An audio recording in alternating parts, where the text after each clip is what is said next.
Amendment to the budget bill is item 2, Johnson 1. I look for you to recognize Councilman Johnson to introduce that amendment. Councilman Johnson. Thank you so very much, Mr. President and colleagues. You'll find at your seats through the President, there is a white paper that I took the liberty of composing because I felt that strongly about this opportunity. This, as you see, to answer my dear friend and colleague, Dr. Salem's reticence with pulling money from the reserves, this one you don't have to worry about doing that. This is a net zero impact, and this is for a position of data analytics for the Office of the Mayor. I think this position is important. Additionally, I do believe that the people of Jacksonville did elect our mayor to be the executive for the city, and I don't care how many people it takes, especially if it doesn't cost us any money. Why are we nickeling and diming this position when specifically it says it's about data? And I don't think any of us would balk against saying that we cannot have too much data, especially when we're making decisions on this dais that affect people's lives every day. So I urge you to look at this. I'll be more than happy to answer any questions, but the reason I put this together because I wanted us to really take a deep dive and understand, let's let the mayor do the job that the people elected her to do, and let's do something that could change the tone, tenure, and temperature of our city. This is not about analytics. This is about diversity, equity, and inclusion, and going around the council's back and trying to put this back in the budget when we specifically took it out last year. And we took it out this year, the Finance Committee did, and now they're trying to sneak it back in. So Councilman Johnson mentioned a couple times it doesn't cost any money. The amendment sheet says $0 for the amount. Can you just walk us through how come this is a $0 impact to the budget? Councilmember Johnson's amendment just increases the employee cap by 1. It does not add any dollars to fund the position. It would be up to the mayor's office to find funding within the general fund to fund this position, should they choose to do so. The dollars would not come from reserves. It wouldn't come from anywhere other than the mayor's already existing budget. You did not give your name for the record. I am first mistake. I am Mike Weinstein, and I'm still a city employee. I urged the people that I spoke to not to bring this up on budget night. I suggested fine-tune the data that you're going to analyze. We have 9,500 positions in city government. And here we are in one position in the mayor's office. Council's over here, the mayor's office is over here. I think we should move on and look to the future, and mayor would like this position restored. The mayor has her office, the number of employees that are in the city government.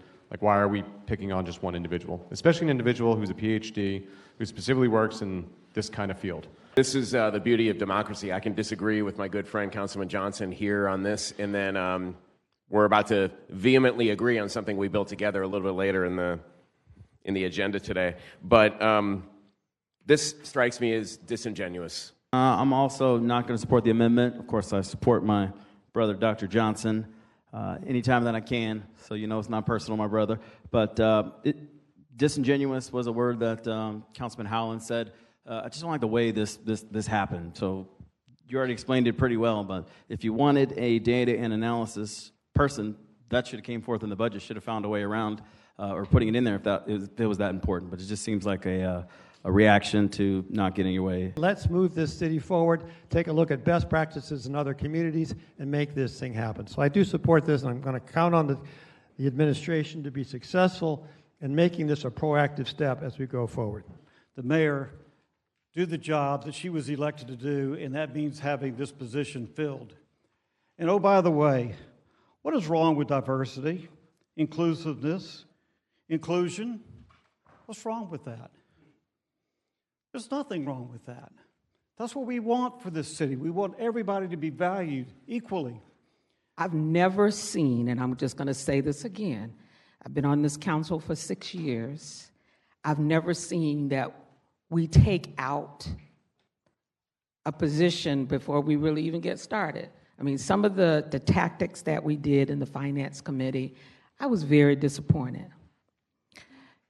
If you all were starting a new job and someone handcuffed you about what you really needed in your cabinet, you would feel the same way. This morning when I woke up and I looked in the mirror, the first thing I saw was a black Hispanic man. Before I saw a dad, before I saw a husband, before I saw a citizen of this community, before I saw a Republican member of this body, I saw a black Hispanic man. DEI is not my bogeyman. It doesn't scare me. I don't know who it scares, but it does not scare me. Tonight is not that. I met with Dr. Parvez, and he was so much more passionate about data analytics than I think the first time I met with him about the original position. And I read the job description. I don't see anything in there that is what we all come to think of as DEI. I would encourage all my colleagues, look at the job description, look up what DEI actually means. That's why I don't support what we all come to think of as that. So for me personally, I'm totally fine with the data analytics part of this. I will support it. What are we going to do if they don't do their job? We're not going to terminate a position. I apologize, but there's nothing we can do about it. I mean, we can't. Once it's in process and once it's funded, we can't do anything about it. You know, this is not about DEI or an individual person. To me, this is about doing things the right way, having things go through the right process, not emergencies, not floor amendments, and not a floor amendment on a budget night. I keep hearing people saying, well, she did this and she did that. She didn't put this amendment in, I did. I asked the mayor.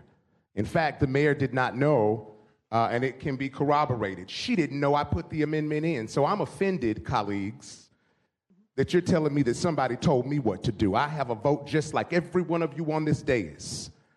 And you don't tell me what to put on the budget, because I can put whatever I want to, whenever I want to on it, because that's why the voters sent me here.